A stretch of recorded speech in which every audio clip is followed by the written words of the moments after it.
This video won't be focusing on the fear of the unknown. I feel as though so much quote-unquote stuff already focuses on that view as the basis or inspiration for their creation. Don't get me wrong, the video will talk about the fear that comes with the unknown and lots of existential questions, but this video specifically will not be dedicated to the fear of the unknown in its entirety. Without further ado, let's begin. Something that I've always felt was a double-edged sword is that as humanity has told its story in the history books and on cave walls, the inclusion of monsters, gods, and heroes begins to fade the closer to the modern age we get. Everything is perceived as being explained away with modern resources and technology. It's the loss of what seems like purposeful magic and mystery in the world that historians and archaeologists are still trying to piece together today, and that the everyday person tries to find in the daily grind of capitalist life. The overarching narrative of human history beyond a few thousand years is sparse and exacts, leaving a large portion of our origin unknown. People fear the unknown, sure, it's inherently nerve-wracking, but we crave it nonetheless. The unknown is a challenge to overcome, a riddle to be solved, or a mystery to be unraveled. Even in the modern age, the unknown keeps us going forward, as most of the 21st century discoveries in science only raise more questions. Let's start more toward the beginning of it all. It's strongly believed and accepted that modern humans first popped up in what is today known as Africa, with some scientists saying that there may have been upwards of 25 different variations of humans. This home continent is where we as a species did most of our evolving, bottlenecking, and eventually spreading out to the rest of the world. The info I just told you may be considered common knowledge to most, so let's take even more steps back. The Earth is 4.5 billion years old, and some change.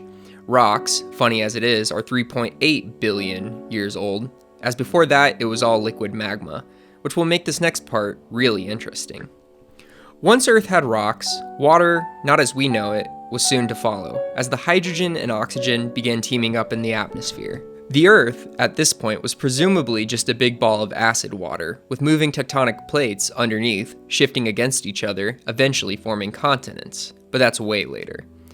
All of a sudden, a big thing happens. Possibly one of the most substantial things in the entire existence of the universe happens. Life. Nothing like it besides the one instance has ever been found since, and most likely won't in your lifetime. This video isn't about the Fermi paradox, however. The first known life to ever exist was Luca, the last universal common ancestor, but not the first unknown ancestor. A single-cell organism that lived in high-temperature water near iron-rich vents in the Earth. Flash forward a few billion years, and now we pay taxes and find fossils of the little bastards who weren't happy with enough. The origin of life has continued to stump us humans even to this day, but to a single-cell organism running around during the dawn of creation, it would be common knowledge as to how it came about. Several theories have been floated around the noosphere on the origin of life. Aristotle once theorized that mud, left alone long enough, will birth life, hence the creation of eels. Makes sense when you think of those who create many biomes, scooping big chunks of mud in a jar, and all the critters begin to swim around who were in the mud. This was somewhat disproved, well, actually, it was disproved. When scientists left a pure slice of raw meat sealed in a jar, it revealed that maggots only came from flies sneaking in an unsealed jar rather than the rotting meat itself. So moreover, people don't come from mud. That's interesting, almost like life comes from an outside force. Some would say that there has always been life in the universe, and that in the case of Earth, it came from a meteor or transport medium. Others would speculate life originated during a pre-creation ice age that allowed for the chemical elements in the Earth to stabilize for life to develop. The Oparin-Haldane theory stated that organic materials such as amino acids could be formed by lightning under low oxygen circumstances. Surprisingly, the Miller-Urey experiment revealed that organic materials could be created this way, however, new evidence suggests the atmosphere was not low in oxygen at the time. Then there are creation myths, but more on that in a minute. It's widely believed that despite all the varying ways, a primordial soup, a starting point, or a spark in the darkness lit by another, they're all stating something in common: we don't know. In other words, every theory appears to be a reasonable guess, but not known factually. In other words, unknown. This question often kills people metaphorically, of course, because they're dying to know how we got here, even sentencing others to death at times when their outlook is different. To this I present a reasonable and sound question. What does it change? Of course, in some of the theories, the greater implication of an alien civilization, starting life on other planets for reasons that all lead to insidious motives, is concerning, and creating the source of all life in a lab seems a little taboo, even to the non-religious, I'm sure. On the grander scheme, however, you are here now, and that's all that matters. I believe a greater civilization did send a blueprint for life to our planet because it met the correct criteria, and that one day, maybe we could meet, even if it's in millions of years in the future. It's my personal belief, crazy as it is, that this civilization subscribes to a religion almost, of spreading as much life as possible to reconnect the galaxy. The purpose of sending out life is that the result may evolve and develop faster than the creators who sent us out here, leading to an earlier connection. Sure, it's human nature to conquer, but I think in a way, once we meet others, we will know our place in the universe. Our lives are incredibly short, 80 years on a good day. Imagine someone, a god, the god maybe, places you on Earth from the moment the central gravitational body of Earth is formed. Assuming you're immune to physical harm, you'd have to live 57.5 million lives. I'm 23 years old and feel 38. I think I would lose sanity on the third go around, or probably even halfway through the second. It's important as an individual when caught up on the source of life to know that the moment has passed. Sorry to say, but the train departed long ago. I love metaphors, so how about we use one? It's as if the train you're trying to catch already departed. But no worries, you are already on it somehow, but very young. So young, in fact, that you may as well have been a fetus. A fetus who had to fight for his right to be the conductor of the train. Fetus to conductor, that's just who we are. As the newly assigned conductor of the speeding train, our main objective should be finding where we were headed, not where we left off, especially since the last guy was a big lizard. Look forward. Either way, no matter how we got here, it's all led up to you watching this video right now. Crazy, I know.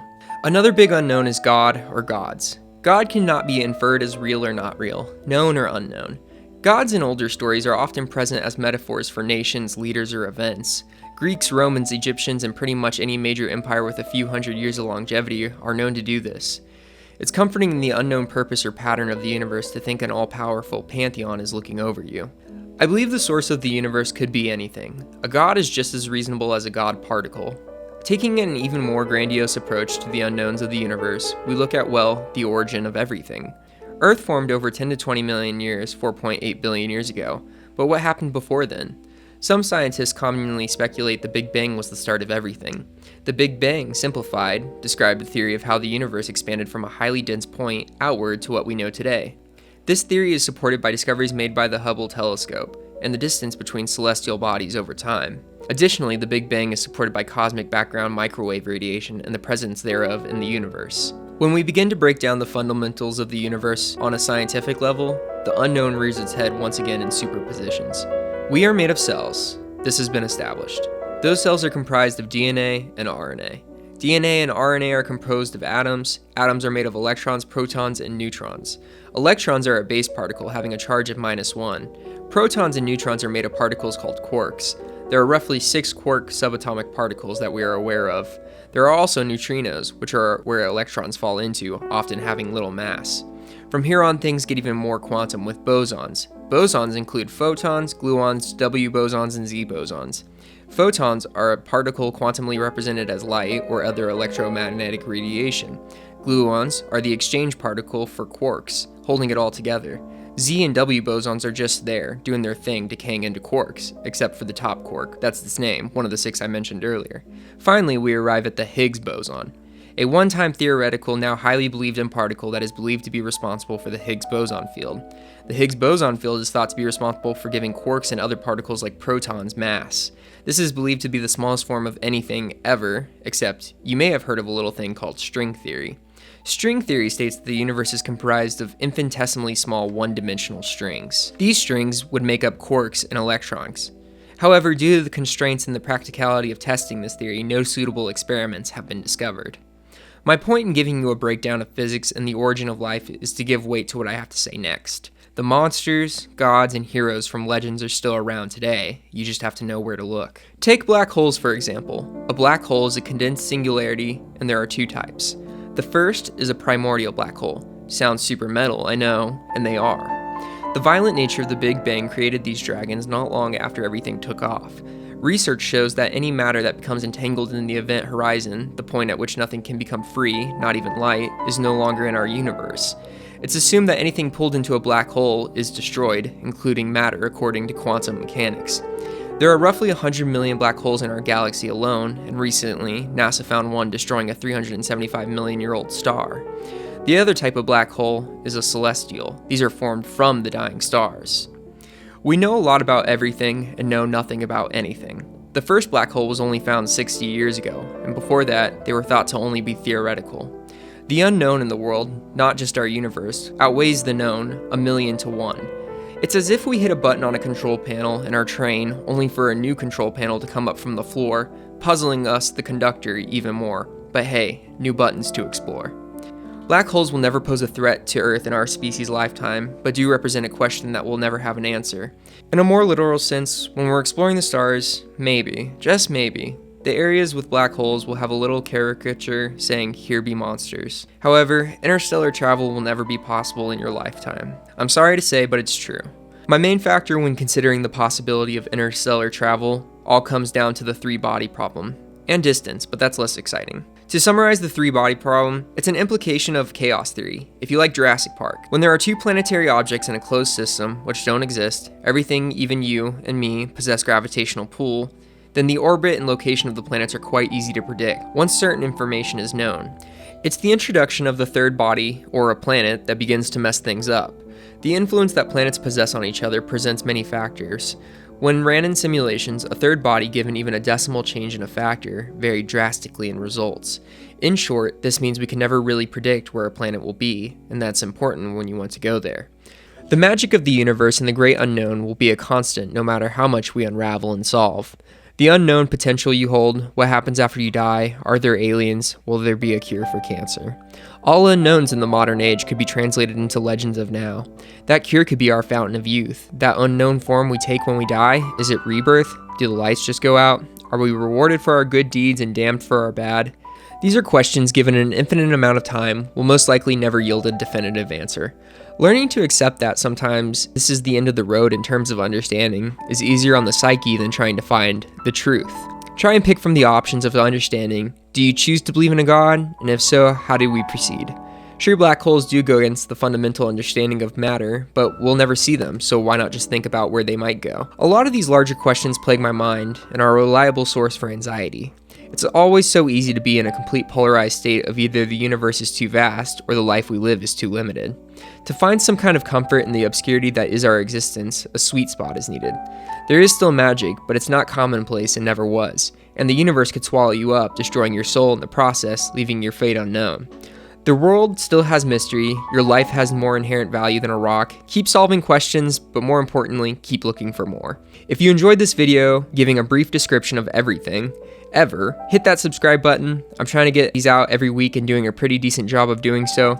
If you enjoyed this video specifically, leave a like and I'll catch you all in the next. Merch and links. Thank you.